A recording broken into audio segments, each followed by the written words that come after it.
अस्सलाम वालेकुम जी। की हो गया? पेट्रोल नहीं मिला। पेट्रोल खत्म हो गया? होए होए होए, टेंशन नहीं लेनी। कोई मसला कोई 11 ਵਜੇ ਤੋਂ ਬਾਅਦ ਤੁਹਾਡਾ ਭਾਈ ਪਹੁੰਚਦਾ ਖidmat ਵਾਸਤੇ। मेहरबानी ਖੋਲੋ ਟੱਕਣ।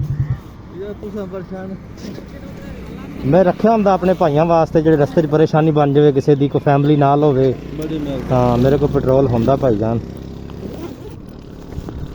ਇਹ ਦੇਖ ਰਹੇ ਹੋ, हाँ जी ਕਿਸੇ ਦਾ ਪੈਂਚਰ ਹੋ ਜਾਵੇ, अच्छा अच्छा बड़ी ਇਹ ਸਾਰਾ ਸਮਾਨ ਰੱਖਿਆ ਹੋਇਆ। अच्छा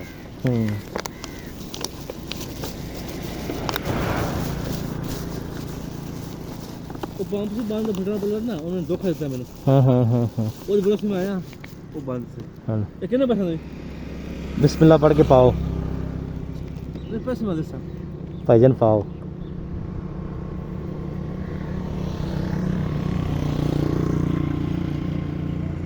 कितना पैसा ਪੈਸੇ ਦੇਣ ਦੀ ਜ਼ਰੂਰਤ ਨਹੀਂ, नहीं ਤੁਸੀਂ ਵੀ ਕਿਸੇ ਦੀ ਇਸ ਤਰ੍ਹਾਂ ਚੱਲਦੇ ਹੋਏ ਬਸ ਹੈਲਪ ਕਰ ਦੇਣਾ ਬਸ। नहीं फिर भी ले ਨਹੀਂ ਨਹੀਂ ਨਹੀਂ ਨਹੀਂ, ਦੁਆਵਾਂ ਲੈਣੀਆਂ ਤੁਹਾਡੇ ਕੋਲੋਂ। है कैसे ਮੈਂ ਸਿੱਖੀ ਦਾ ਹੀ ਹਾਂ, ਸ਼ਹਿਰ ਦਾ, अच्छा ਠੀਕ ਆ। ਮੇਰਾ ਨਾ ਫੇਸਬੁੱਕ ਪੇਜ ਆ, YouTube ਚੈਨਲ ਆ, अच्छा ਲੋਕਾਂ ਦੀ ਹੈਲਪ ਕੀਤੀ ਦੀ ਭਾਈਆਂ ਦੀ। अच्छा ਇਸ ਤਰ੍ਹਾਂ ਰਸਤੇ ਚੱਲਦੇ ਆ, अच्छा ਠੀਕ पता ਆ। है ਹਾਂ ਹਾਂ एक थोड़ी मेरी गल कल इस हाँ। टाइम एक बंदे बिठाया से तो मोटरसाइकिल पे हाँ। उसी के मेरा रूम हो गया उस जगह पे हाँ। तो मैं सोचा रहा मैं यार बाहर ताला कल मैं तो मदद किते बंदे दी ਹਾਂ। आज मैंने ਇਹ ਤੁਸੀਂ ਸੋਚਿਆ ਕਿ ਯਾਰ ਅੱਲਾ ਮੈਂ ਕਿਸੇ ਦੀ ਮਦਦ ਕੀਤੀ ਤੇ ਮੈਂ ਵੇਲਾ ਪੈਦਲ ਚੱਲ ਰਿਹਾ। सोचा ਤੇ बिल्कुल ਕਿੰਨੀ ਦੇਰ ਕੇ ਪਹਿਲੇ ਸੋਚਿਆ? दो मिनट पहले ਮਿੰਟ ਪਹਿਲੇ ਸੋਚਿਆ, ਉੱਥੇ ਸੋਚਿਆ ਕਿ ਅੱਲਾਹ ਤਾਲਾ ਨੇ ਮੈਨੂੰ ਭੇਜ ਦਿੱਤਾ। ਬਿਸਮਿਲ੍ਲਾ।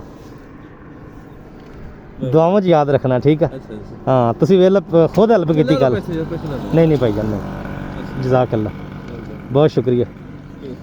ਇਹ ਬਸ ਇੱਕ ਅੱਛੇ ਮੈਸੇਜ ਲਈ ਹੁੰਦੀ। ਮਾਸ਼ਾਅੱਲਾ ਤੁਸੀਂ ਆਪਣੇ ਆਪ ਕਿਸੇ ਦੀ ਹੈਲਪ ਕੀਤੀ, ਮੈਂ ਵੀ ਕਰਦਾ ਵਾਂ। ठीक है ठीक मैं सोच रहा था मैं कल इस जगह पर ना एक बंदे ने बिठाया से मोटरसाइकिल ਹਾਂ ਹਾਂ ਹਾਂ यार उसी जगह मैंने एक आजमाइश से रब तो ਜੀ ਜੀ ਬਿਲਕੁਲ। ਅਸੀਂ ਸਾਨੂੰ ਸਾਰਿਆਂ ਨੂੰ ਇੱਕ ਦੂਸਰੇ ਦੀ ਹੈਲਪ ਕਰਨੀ ਚਾਹੀਦੀ ਹੈ। ਬਹੁਤ ਸ਼ੁਕਰੀਆ ਜੀ, अच्छा ਦੁਆਵਾਂ ਯਾਦ ਰੱਖੋ।